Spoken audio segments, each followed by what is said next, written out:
Nay, eto na po yung pagkain ni tatay. Thank you, anak. Pwede ba ako pumasok, Nay? Wag na muna, anak. Baka ma-stress yung tatay niyo eh. Sana gumaling na si tatay. Ang tagal niya na kasing paralyzed eh. Sige, Nay. Alis na ako. Mahal, papakainin na kita ha. Naglutuan ka ni Scarlett.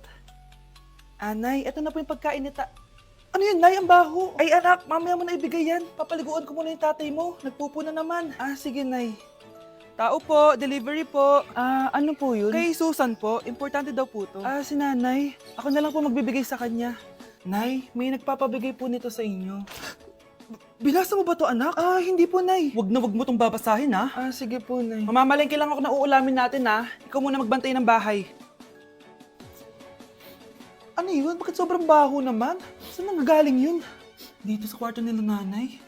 Tay, nagpupo ka na naman, no? Yung envelope to,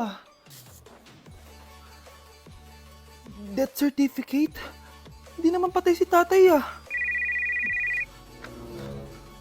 Hello po. Buti naman po, ma'am, sinagot niyo na. This is St. Peter's Funeral. Kailan niya po ipapaimbasa mo yung asawa niyo? Isang linggo na rin po kasi baka bumaho po yung bangkay niya. Anak, alam kong nasa kwarto ka ng tatay mo. Si nanay!